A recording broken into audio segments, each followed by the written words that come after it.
sampai memperkenalkan ya.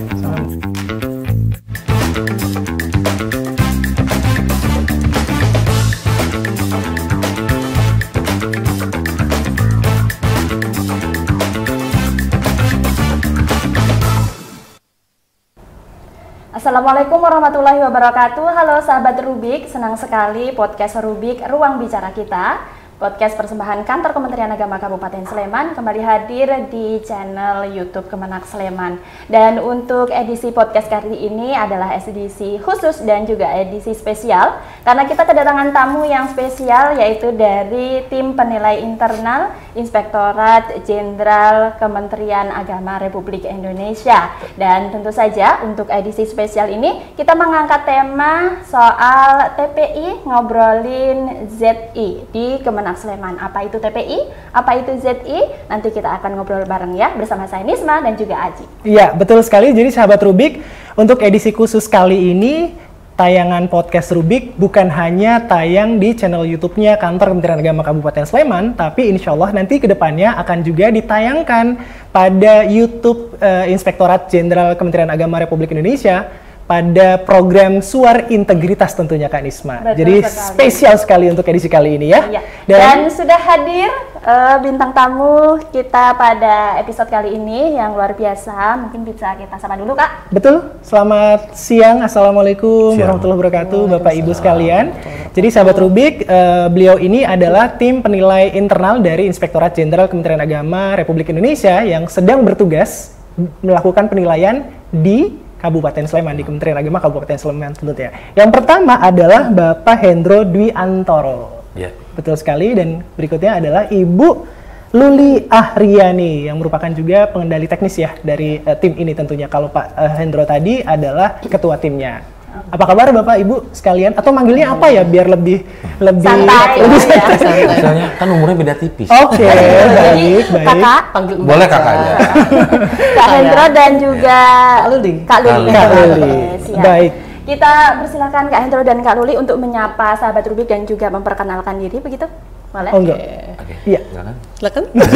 Silakan Kak Hendro dulu deh. Hendro Oke. dulu, Iya. silakan. Oke, assalamualaikum warahmatullahi wabarakatuh. Sahabat Rubrik, saya Hendro Dwi Antoro dari Inspektorat Jenderal Kementerian Agama. Dalam hal ini melakukan penilaian terhadap zona integritas untuk menuju WBK pada Kantor Kementerian Agama Kabupaten Sleman. Iya. Oke, Ya, Kak Luli boleh. Berikutnya. Assalamualaikum warahmatullahi wabarakatuh. Waalaikumsalam. Rubik, saya Luli Ahriani dari Inspektorat Jenderal Kementerian Agama. Kebetulan dalam tim ini saya sebagai pengendali teknisnya. Baik, terima kasih. Kita sebelumnya mengucapkan terima kasih banyak terlebih dahulu Pak Hendro, Bapak lagi ya, Kak Hendro dan Kak Luli.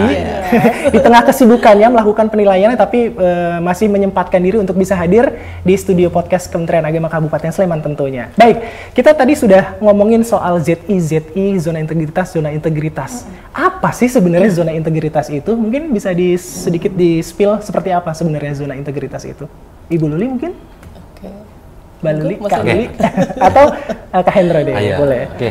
Zona integritas adalah sebuah produk dari tahun 2014-2015 ya. Oke. Di mana predikat itu untuk Kementerian KL untuk meningkatkan pelayanan publik dan pelayanan terhadap internal. Oke. Melalui pelayanan tersebut diharapkan yang sesuatu yang dianggap sulit selama ini itu menjadi mudah dan menjadi lebih nyaman. Oke. Karena memang dibutuhkan suatu effort dorongan dari seluruh stakeholder, dari pegawai juga agar lebih mudahkan layanan-layanan tersebut.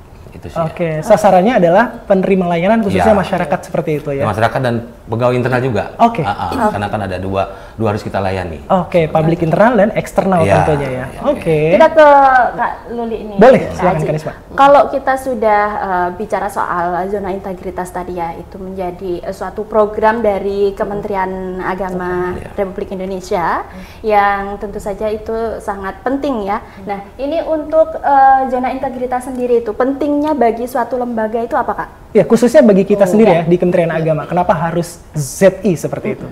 Ya, sangat penting sekali ya menurut kami.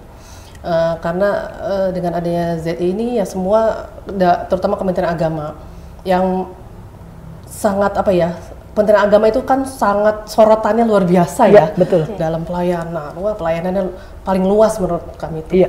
Dan ini harus memang terbentuk zona integritas ini supaya Kementerian Agama itu menjadi kementerian yang memang punya pelayanan yang prima ya. Dan pastinya akan mengarah juga kepada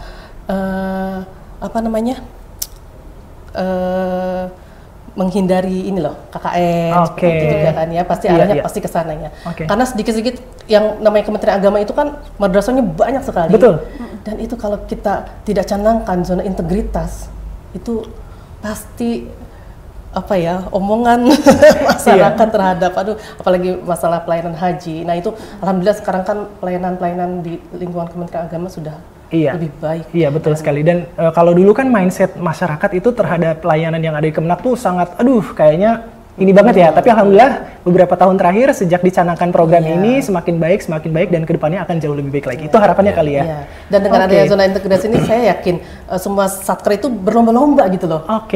Untuk menjadikan satkernya itu sebagai bagian dari zona integritas yang ditetapkan. Dan itu tergantung dari komitmen pimpinan ya. Dan saya yakin para pimpinan satker tersebut pasti punya komitmen untuk bagaimana menjadikan satkernya itu menjadi bagian dari zona integritas. Adakah indikator-indikator tertentu dalam pembangunan zona integritas di satuan kerja ini, Kak?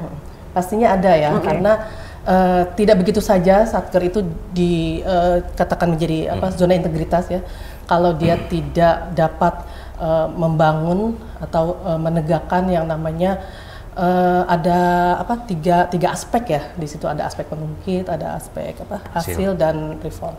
Nah, yang pengungkit ini tentunya terdiri dari 6 area itu ya. Perubahan manajemen, terus kemudian tata laksananya, terus SDM-nya, terus penguatan penguatan akuntabilitas, penguatan pengawasannya, dan yang terakhir adalah pelayanan publik. Kak Luli tadi sempat bilang bahwa sekarang satker-satker di Kementerian Agama itu sedang berlomba-lomba untuk menuju zona integritas seperti itu. Sebenarnya kenapa mereka saat ini sedang berlomba untuk itu? Apa sebenarnya yang diharapkan para satker sehingga sampai mau berlomba untuk menuju zona integritas ini, Kak? Harapannya pasti kalau secara dampaknya ya mungkin dampaknya pasti ada dampaknya ya. Selain kepercayaan dari masyarakat tentunya ya masyarakat terhadap pelayanan pasti adalah dampak bagi para pegawainya. Gitu. Seperti misalkan mungkin ini kenaikan tukin misalnya yang diharapkan bagi para bagi para pegawai di dalamnya gitu kan. Artinya negara juga akan memberikan reward lah bagi satker yang memang sudah berusaha. Dan memang zona integritas itu kan bukan hanya sekedar di dalam catatan atau di dalam dokumen yang sudah bagus, tetapi ini bagaimana menyatukan komitmen ya. Kemudian juga ini satu satker itu dengan beberapa banyak pegawainya, tapi dia satu tujuan gitu loh. Sehingga hal-hal yang tidak diharapkan juga bisa Iya. Kita ke Kak Hendro. Boleh. Beliau kan sebagai ketua tim TPI zona integritas khususnya di kabupaten ini ya. Kakak ada ini nggak tahapan penilaian dalam pembangunan zona integritas ini? Tahapan-tahapan itu kita kan ada melewati berbagai mekanisme penilaian awal ya. Awal pertama itu dari unit eselon satunya itu sekjen, lalu melakukan pencanangan atau penetapan lokasi satuan kerja. Selanjutnya kami dari Itjen melakukan des evaluasi, melihat yang pertama temuannya, komplain LKPN, lalu SPT-nya dan nilai capaian kinerjanya. Dari itu kita lakukan penilaian kembali. Selanjutnya kita turun ke lapangan melakukan penilaian terhadap eviden, perubahan-perubahan tadi seperti itu. Jadi kalau bagi kami 6 perubahan itu adalah 2 klaster. 3 klaster pertama itu untuk internal, 3 klaster yang selanjutnya untuk eksternal. Karena memang kalau kita lebih condong keluar, dalamnya kita tidak pedulikan, kita perbaiki, nanti sistemnya akan rusak seperti itu. Oke. Jadi sama-sama sering berjalan. Kalau misalnya survei memang kan dibutuhkan terkait pelayanan yang kita dapetin terhadap masyarakat seperti itu. Berbicara soal pelayanan kepada masyarakat tadi, korelasinya antara zona integritas dengan suatu lembaga untuk bisa memberikan pelayanan terbaik buat masyarakat itu seperti apa, Kak? Ya. Oke, Kementerian Agama ini kan kementerian yang sangat besar ya. Iya. Lebih condong ke pendidikan agama dan keagamaan ya. Pastikan seluruh umat nih, baik yang ada agama di Indonesia ini kan diperlakukan sama. Iya. Jadi Kementerian Agama itu hadir di tengah-tengah masyarakat yang banyak, notabene itu banyak kebutuhan informasi publik terkait masalah keagamaan juga. Jadi Kementerian Agama hadir memberikan suatu komitmen pelayanan terbaik kepada masyarakat seperti itu, agar layanan-layanan selama ini yang dulu tanda kutip ya lelet, lambat dan halnya, kita berikan peluang sebesar-besarnya untuk masyarakat seperti arahan Presiden Jokowi seperti itu. Oke. Dan ini Kak, ZI ini kan nantinya arahnya akan menuju ke wilayah bebas korupsi dan WBBM, wilayah birokrasi bersih dan melayani. Kemudian untuk bisa ke arah sana itu kita Satker ini tuh harus seperti apa sih untuk bisa menuju ke arah sana gitu, tahapan-tahapannya atau gimana, Mbak? Oke, tahapannya ya. Iya, iya. Bingung nih tadi Iya. Kak Aji ini nanya ke Kak Luri atau Iya. ke Kak Hendro gitu? Iya, tahapan penilaiannya. Tahapannya Iya. oke. Tahapan-tahapannya sebenarnya sih gini loh. Awal mulanya ini adalah komitmen. Komitmen dulu. Komitmen dari pimpinan Oke. terhadap tujuan dari organisasi. Oke. Lalu yang istilahnya timnya, anggota timnya atau PSI masing-masingnya itu dia kan membentuk suatu badan masing-masingnya. Oke. Bertanggung jawab ada 6 area dan yang pengungkit tadi seperti itu. Dan kembalikan lagi intinya kalau kita bekerja menggunakan hati atau rasa, apapun kita dapatkan itu kan nanti kurang baik juga ya. Jadi bukan hanya mengejar predikat, tapi kita mengejar sebuah pelayanan. Karena Oke. pelayanan itu kan esensinya sangat tinggi, dan optimalisasi dari pelayanan itu kan adalah memberikan yang kemudahan, Oke, betul. akses, Betul. apapun data. Tapi kalau predikat itu mohon maaf, kalau kita hanya mengejar itu kan ibaratnya gini loh, tujuan kita itu hanya mengejar predikat, tapi nanti layan kita akan turun. Malah terabaikan. Jadi mohon perubahan paradigma atau pola pikir, tingkah laku kita dalam pekerjaan di sehari-hari. Iya. Muaranya atau orientasinya adalah pelayanan publik. Ya, kalau hanya mengejar eviden itu kan di atas kertas ya. Oke. Tapi ketika kitanya nggak mengetahui apa yang kita tulis, kan repot. Betul Nah, sekali. makanya ini sebenarnya dari 2015 hingga sekarang ini kan ada perubahan yang kita alami di Kementerian Agama, Oke. terutama yang layanan haji, Oke. layanan pendidikan atau keagamaan lain halnya juga kan banyak dibutuhkan di masyarakat. Mungkin itu sih. Oke. Yang lebih condong yang menurut saya sih seperti itu. Gitu. Oke. Ya. Untuk Kak Luli nih, Kak, untuk prosedur atau proses untuk mendapatkan predikat WBK itu sendiri seperti apa? Apakah itu sudah ditunjuk begitu dari pusat atau kita mengajukan diri atau seperti apa begitu? Ya, tentunya kalau untuk siapa yang satker mana nih yang bisa maju begitu ya, tentunya itu memang bukan ada di ranah Inspektorat Jenderal ya, tentunya mungkin sudah ditunjuk sebelumnya dan itu juga dengan penilaian-penilaian tentunya. Mungkin kalau di bawah Sekjen kayak Kementerian Kabupaten Kota itu kan di bawah Sekjen ya. Terus kalau sekolah-sekolah mungkin ada di bawah Pendis. Nah itu nanti juga dengan berbagai ininya penilaiannya. Nah kemudian kalau Itjen itu memang tadi seperti yang Mas Hendro sudah sampaikan ya, bahwa ada penilaian seperti misalkan temuannya, terus juga pintu gerbangnya sebenarnya dari penilaian akibnya begitu kan. Kalau memang itu ada batasan apakah dapat nilai kategori A, B atau itu kan ada batasannya tuh. Berarti ada penilaian pendahuluan terlebih dahulu ya. Sebelum kemudian TPI melakukan penilaian terhadap yang tadi kami sebutkan di atas bahwa ada 3 aspek gitu ya. Aspek pengungkit, aspek hasil dan aspek reform. Gitu. Terus faktor-faktor yang bisa mendorong atau menjadikan Satker di Kementerian Agama itu meraih predikat yang kita sebutkan tadi WBK, WBBM itu apa saja, Kak Luli kira-kira? Ya tentunya tidak lepas dari tiga aspek itu ya tentunya ya. Nah dari pengungkit itu kan ada 6 area sudah kami sebutkan tadi. Tapi kalau perbedaan, memang ada perbedaan nilai ya dari ZI terus ke WBK, WBK ke WBBM itu mungkin ada kategori nilai-nilai tertentu yang semakin akan tinggi lagi berarti itu kan tahapannya dari ZI, Oke. WBK, WBBM. Oke. Kemudian nilai-nilai inilah yang berbeda ya. Dari ZI ke WBM dia harus memiliki nilai misalkan di pengungkit itu 75 minimal Oke. gitu ya dari beberapa poin-poin itu. Kemudian dari WBK ke WBBM itu harus minimal nilai 85. 85 minimal. Nah, upaya apa saja nih Kak yang udah dilakukan oleh Kementerian Agama Republik Indonesia dalam hal ini Itjen ya untuk mendorong peningkatan atau jumlah satker untuk meraih mendapatkan atau meraih predikat WBK WBBM ini? Kak Oke. Hendro mungkin. Kalau Itjen posisinya ya, dia kan sebagai tim penilai. Iya. Jadi kalau untuk penetapan itu kan kembali lagi ke unit sekretariat jenderalnya. Karena memang Itjen ini kan hanya memberikan sebuah jawaban ketika dia evaluasi itu terkait LHKPN, SPT-nya, temuannya terutama temuannya ya, lalu kinerjanya seperti itu. Jadi posisi Itjen itu hanya sebagai tim penilai internal, tidak bisa menetapkan. Ketika melalui kategori seperti itu atau batas minimal nilai yang kita nilai itu dianggap cukup, nah kita ajukan ke Menpan.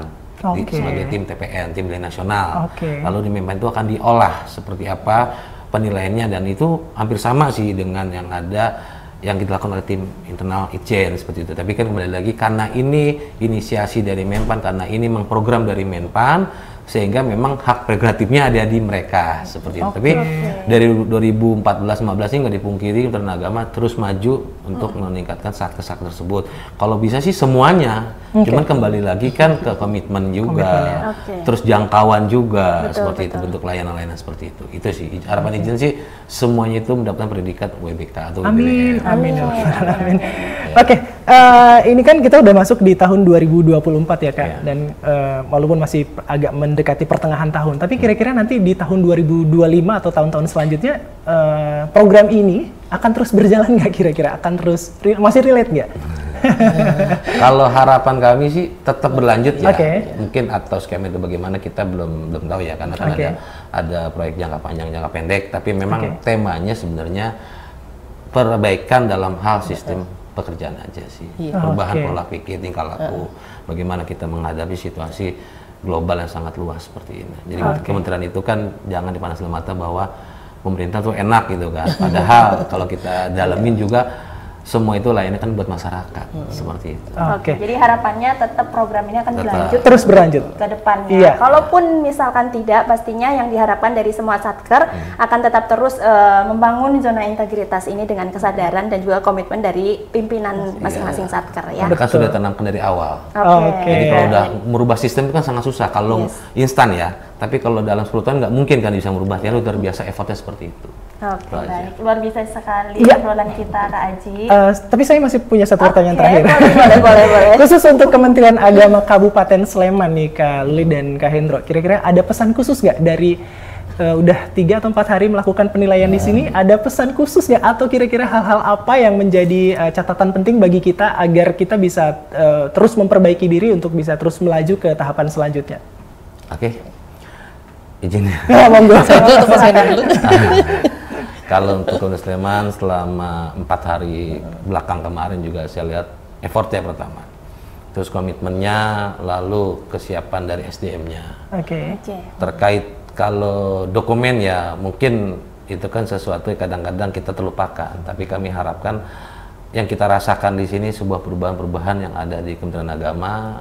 Ya karena kita di Sleman bukannya kita meninggikan nilai, bukan, tapi memang faktanya Kabupaten Sleman ini sudah lebih luas, lebih humble dan lebih memudahkan pelayanan publik. Amin, alhamdulillah.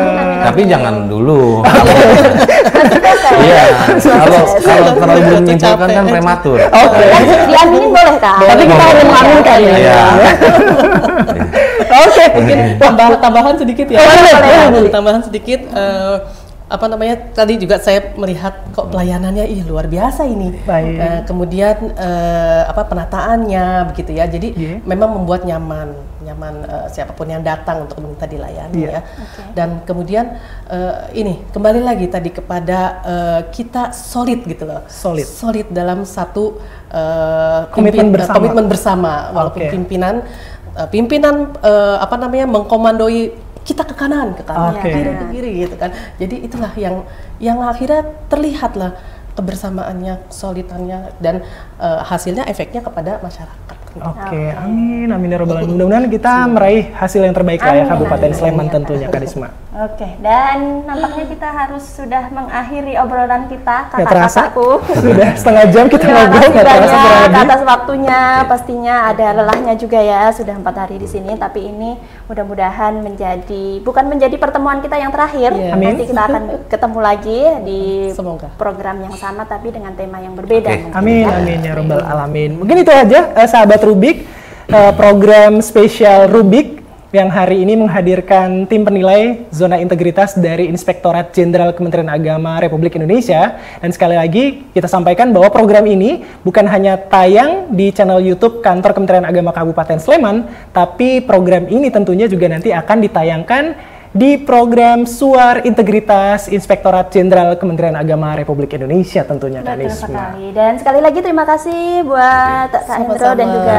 Kak Luli. Siap-siap. Juga terima kasih kepada seluruh pemirsa Rubrik ya. Iya. Dan juga seluruh kru yang sudah membantu terlaksananya program ini. Dan juga tentu saja tim dari TPI sendiri yang ada di belakang. Halo. Terima kasih juga sudah ikut menyaksikan. Supportnya, iya. Dan saya Nisma, Saya Aji. pamit undur diri. Terima kasih. Wassalamualaikum. Sampai jumpa. Sampai jumpa. Oke.